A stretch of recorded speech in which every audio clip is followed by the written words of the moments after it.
What's happening by way of weather today? Felicity, good morning. Thank you for your time. Thank you. Good morning, Johnny. How are you? I am greater than Accra. Good to hear from you. Yes. What are we to expect today?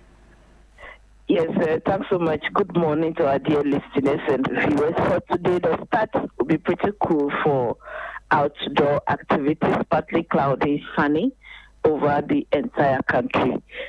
Temperatures will be around 31 for Greater Accra, likewise those in Aflau, those in Cape Coast, Accra, the Axis. Those of us in Kumasi, Akimodan, Kufuri, and its environs, we expect around 32, 33. Katekrachi, Damango, and its environs, we expect 34. Those in Navongo, Bolga, Tanga, Tumu, and its environs, we expect temperatures around 35, 36 for today. We have a rain in Nigeria, which is about 10 hours apart from us. We are monitoring it. If everything be equal, 10 hours from now, the rain will hit those in the Volta region and Uti regions. However, before that time, we expect some localized development over the forest and mountainous areas. The state of the sea is still rough.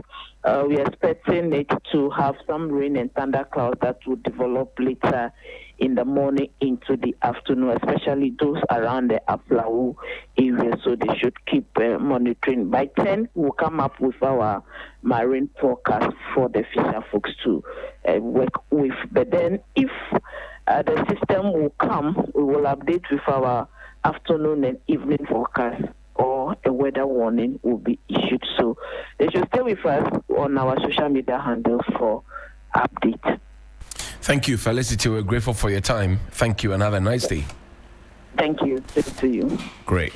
The New Republic newspaper this morning says Tokonu on illegal merry-go-round returns to court with recycled allegations after sweeping rejection.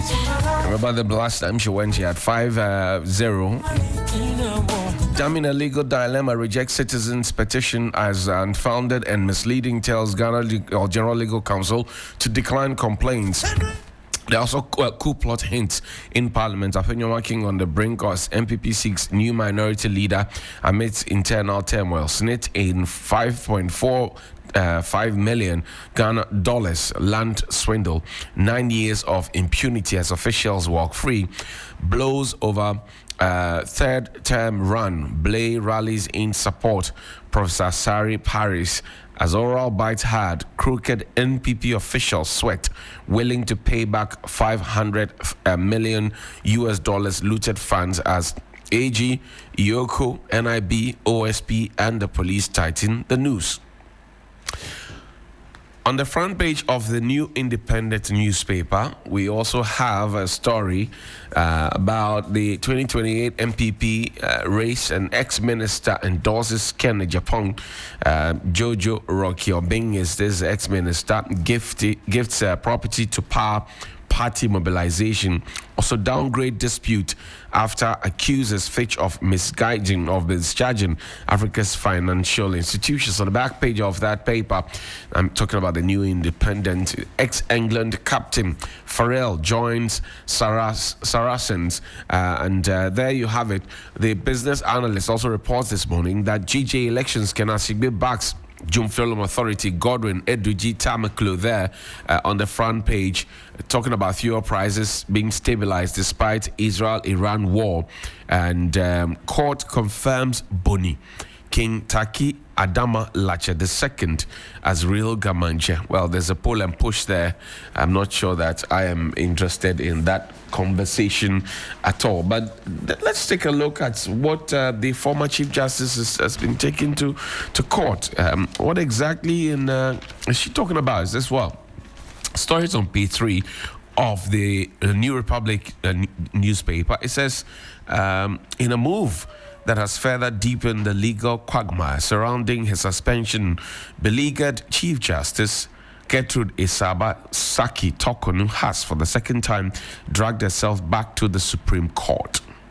Her mission? To challenge the unanimous dismissal of her previous applications for an injunction against her ongoing probe. It appears the Chief Justice simply cannot stomach the judgment delivered by her esteemed colleagues on Wednesday, May 28. Recall, if you will, the earlier saga which the Chief Justice desperately sought to halt her suspension and the relentless pursuit of justice by the 6-member committee. It's actually a 5-member committee, a body shrewdly constituted by President John Dramani Mahama in consultation with the Council of State. But alas, her pleas fell on deaf ears. A 5-member panel of the Apex Court, led by the astute Acting Chief Justice Paul Bafo-Boni, unceremoniously threw out the application, deeming it as utterly devoid of merit. That's what this paper is telling us here on page 3 of their newspaper. And they told of also the return of some $500 million of looted funds on the EOCO, AG, NIB, OSP, and the police tighten as they tighten their news. This is on page 7 of the New Republic newspaper. Let's check out what is the paper really talking about, because you can be making such allegations, but we want to find out what exactly. You remember Operation Recover All Loot, the team members, you had COP Nathan Kofi Boachi retired, and you had lawyer Martin Pebu, led by Okujetua Blakwa. You had Daniel Domelebo, former Auditor General, and Raymond Achanau, who's boss of EOCO. And it says Ghana is on the verge of a historic cleanup as President Mahama's audacious Operations Recover Loot campaign is tearing through the country, hauling back millions in pilfered public funds and putting crooked officials squarely in the crosshairs. Forget toothless investigations and whispered rumors. This is a throttle assault on corruption spearheaded by the formidable office of the Attorney General, and the message is crystal clear. If you stole from the Ghanaian people, the state is coming for its money back and for you. Dr. Justice Remsai, the sharp-suited Deputy Attorney General, has pulled back the curtain on oral and campaigns devastating progress. I see. So that's some names showing up here and there, but here we go. A few more newspapers on Sunrise on 3FM 92.7, and then we'll connect on to Johnny's Bite. The front page of the Daily Guide this morning says, Furiata surgery successful, according to his family. Ex-minister endorses Ken Japan's NPP flag bearership bid. Judiciary not financially independent. Supreme Court nominee Justice Jamefe there. And Ghana under U.S. scrutiny for proposed travel ban. Government adds 25 private schools to free SHS. The day trade infrastructure to go live, and abolish justices sitting as additional justices. Justice Ajay says so. The Ghanaian Times this morning says gunfire rocks Sunyani over renewed chieftaincy conflict, and in Zima East Musek arrest 20 illegal miners. Ghana urges Israel, Iran to exercise maximum restraint, prioritize dialogue. That's our Foreign Affairs Ministry. FNB